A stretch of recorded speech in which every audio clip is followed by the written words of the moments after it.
You're on a foreign planet where the very air wants to kill you. You have 40 minutes of oxygen, a broken spacesuit, and your father's corpse behind you. Your only chance to survive is to team up with the person who just tried to rob you. There are no heroes or villains here, only those who live until morning and those who remain in the toxic jungle forever. Today, we're breaking down one of the most atmospheric sci-fi thrillers of recent years, the film Prospect. Forget about sterile corridors and high technology. Prospect immerses us in a world of gritty sci-fi, where space is not a romantic adventure, but hard, dangerous, and often thankless work. From the very first frames, we are introduced to C and her father Damon. They are not heroes or pioneers. They are the scavengers of the galactic rim. Small-time prospectors spending their last pennies to rent a decrepit landing module to try their luck on the green moon. The visual style of the film is a character in its own right.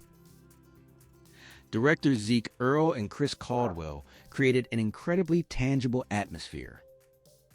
The characters' spacesuits look as if they were assembled in a junkyard. Scuffed helmets, patches on sleeves, hissing oxygen tanks. This creates a unique sense of an analog future.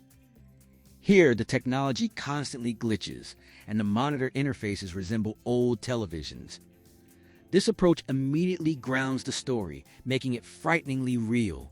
We understand, in this world, every mistake is paid for not with money, but with the time being ticked away by the oxygen level sensor on your wrists. When the characters make a hard landing in the forests of the green moon, the viewer sees a striking contrast. Before us lies a pristine, dense forest bathed in soft light. But this beauty is deceptive. The planet's air is saturated with toxic spores. Without a hermetic helmet, a human being turns into fertilizer in a matter of minutes. This is a crucial analytical point. Nature in Prospect is absolutely indifferent to humanity. It isn't evil, it simply isn't designed for our life. Every movement the characters make is a struggle against the environment. They must constantly check seals, monitor filters, and avoid touching cocoons that can spray venom.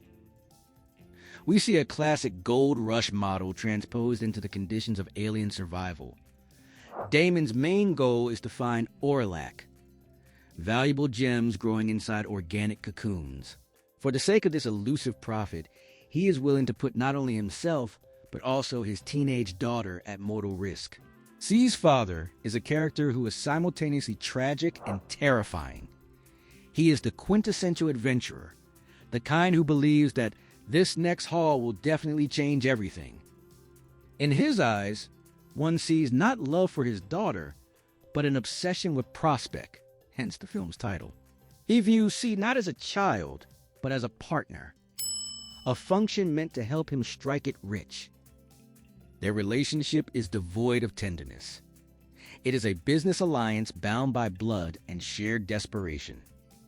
C is being raised in an environment where reading books in her spare time is perceived by her father as a luxury that interferes with preparing for the job. An analysis of this duo reveals a deep social subtext. Poverty pushes people to extremes, forcing them to see their loved ones as mere tools to achieve a goal. Damon leads them into the very heart of the toxic forest, ignoring all warnings and common sense. His overconfidence is a shield behind which he hides the fear of another failure. But in a world where the price of a mistake is death, such arrogance becomes a death sentence. What captivates me most in this part of the film is the sound. The heavy breathing of the characters inside their helmets, the hiss of the valves, the crunch of branches under the clumsy boots of the spacesuits. The directors masterfully convey a sense of claustrophobia in the middle of an open forest. You constantly feel that thin glass of the helmet, the only barrier between life and the instant decomposition of your lungs. The first part of Prospect is an ode to human stubbornness. We see people who are willing to fly millions of kilometers just to dig in the dirt for a handful of shiny stones. It's a film about how, even among the stars, we remain the same greedy and desperate creatures we were during the Klondike era. C begins her journey as her father's shadow, obediently following his ambitions. But very soon, the toxic force will force her to step into the foreground and make her own choice. The second third of the film begins with a deafening failure.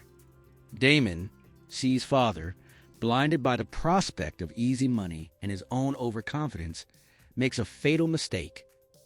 He tries to dictate terms in a world where he has no leverage. In a grimy, chaotic skirmish with other prospectors, he is killed. This is a pivotal plot twist. The directors pulled the rug out from under C's feet. Her entire world, harsh as it was, rested on her father's authority. Now she is trapped in the toxic jungle with the man who pulled the trigger, Ezra. Here we witness a moment of truth. In any other story, the heroine would either flee in terror or seek revenge. But Prospect is a film about cold pragmatism. C realizes that without Ezra, she won't make it out.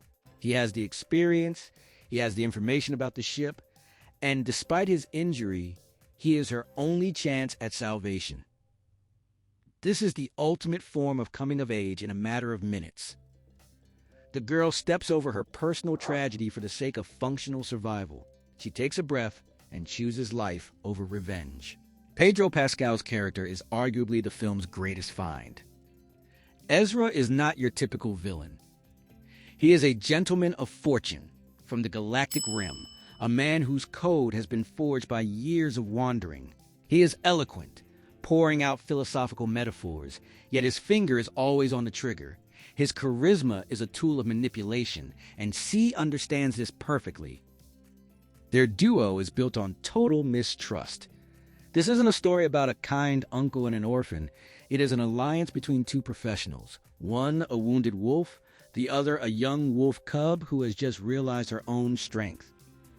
We see a fragile balance born through pain and physical suffering. The scene where C is forced to perform an improvised surgery on Ezra to save him from infection is the point of their final bonding. It is the moment an enemy transforms into the only vital asset.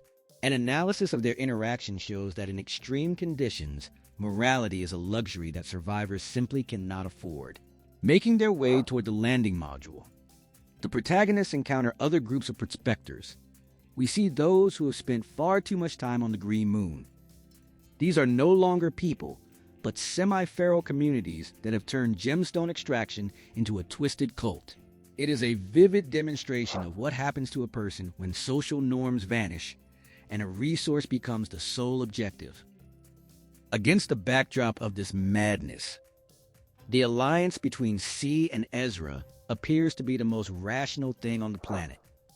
They are two loners who chose logic and agreement over blind aggression. The film masterfully builds tension through the small things: the hiss of filters, the remaining oxygen on the sensors, the rustling in the toxic thickets. We feel time slipping through our fingers. Part 2 brings us to the main point. Survival is not just the ability to shoot straight. It is the ability to choose allies among enemies. The second part of the film features a radical transformation for C. Her father was her shield, but that shield turned out to be rusty and ultimately left her exposed to the blow. The protagonist's real life begins the moment she realizes her survival depends entirely on her ability to negotiate with reality, no matter how cruel it may be. Ezra doesn't replace her father here. Instead, he acts as a harsh mentor who demonstrates that the world isn't a set of rules, but a space of opportunity where prospect only opens up to those who can suppress their emotions. It's a painful process of removing the rose-colored glasses, where revenge gives way to cold calculation. This very transition is what makes the film so powerful. It doesn't offer easy answers. It forces us to acknowledge that sometimes your only path toward the light lies in an alliance with the person who once took that light away from you. The final stretch toward the landing module turns into a race against death. Visually, the film reaches its peak tension here. The characters' spacesuits are finally falling apart, helmets are coated in layers of toxic dust, and the sound design focuses on whistling, ragged breaths. C and Ezra are no longer just partners. They become a single organism, where one is responsible for navigation and the other for firepower. Here, Prospect fully departs from the canons of classic adventure toward gritty realism. We see how the force of the green moon literally sucks the life out of them. Ezra, weakened by his wound and blood loss, begins to lose his grip, and C is forced to take on the lead role. This physical ordeal strips the characters down to their true essence. In a world where survival itself is a feat, heroism is replaced by endurance. Every step is a struggle. Every breath is worth a fortune. At the approaches to the shuttle, the protagonists encounter their final obstacle, a group of mercenaries guarding the only working transport. In this scene, we see C applying all the lessons Ezra taught her. She is no longer a frightened child. She is a strategist. She understands that in this force, there is no room for a fair fight, only calculation and the element of surprise. The conflict here is built not on ideology, but on pure scarcity. There are limited seats on the ship. In the tanks, the last liters of air, the directors show us a world where humanism has finally been deemed unprofitable. C is forced to make decisions that only yesterday would have seemed monstrous to her. She learns to sacrifice the small to save the vital. This is not just a path to rescue, it is an initiation into the brutal world of adults, where the right to see tomorrow must be paid for with a piece of one's soul. In this chapter, we witness the culmination of C's personal growth. If at the beginning she was merely a tool in her father's hands, here she becomes an independent player capable of outmaneuvering experienced mercenaries. The most powerful aspect of this part is how the creators depict the degradation of human relationships under environmental pressure.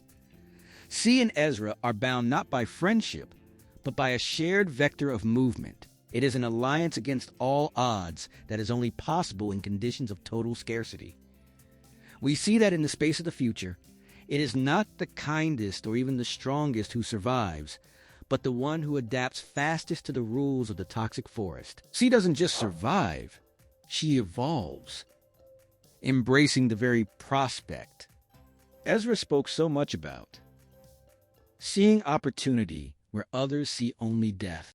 The conclusion of Prospect is devoid of Hollywood melodrama, and that is its greatest strength. Aboard the escape pod, C faces her final choice.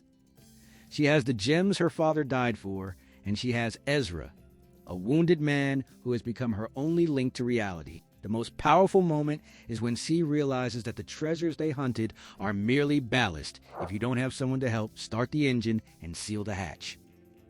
She chooses life, but not out of pity, rather out of a profound understanding of a new prospect. Leaving her father's ambitions behind, she chooses a living ally. This is the ultimate act of coming of age, recognizing that in the cold of space, a human resource is more valuable than a handful of minerals. In the final frame, looking back at the receding toxic moon, C is no longer the girl from the beginning of the film. She has passed her initiation through mud, blood, and oxygen deprivation. She has learned not just to survive, but to make decisions she will have to answer for the rest of her life. The ending is perfectly grounded. The heroes don't save the galaxy. They simply claw out their right to see tomorrow. In my opinion, C outplayed the system of the green moon itself. She didn't let greed consume her, as it did her father, nor did she remain a lone predator like Ezra. She found a third way, an alliance based on cold calculation that ultimately restored her humanity. Prospect teaches us, in the most toxic hell, your primary filter isn't the charcoal plate in your spacesuit, but a clear mind and the ability to extend a hand to an enemy at the right time. What would you have done in C's place in that final second? Would you have abandoned the wounded Ezra to keep the entire haul for yourself? Or would you have risked everything for a phantom alliance? Write your thoughts in the comments. Let's discuss this moral choice. By the way, I've pinned the full title of the movie and a list of similar space survival horrors in the top comment. Hit the like button if you're into this kind of gritty sci-fi, and subscribe to Story Arc Cinema. Remember, your ultimate prospect is who you become tomorrow. See you in the next breakdown.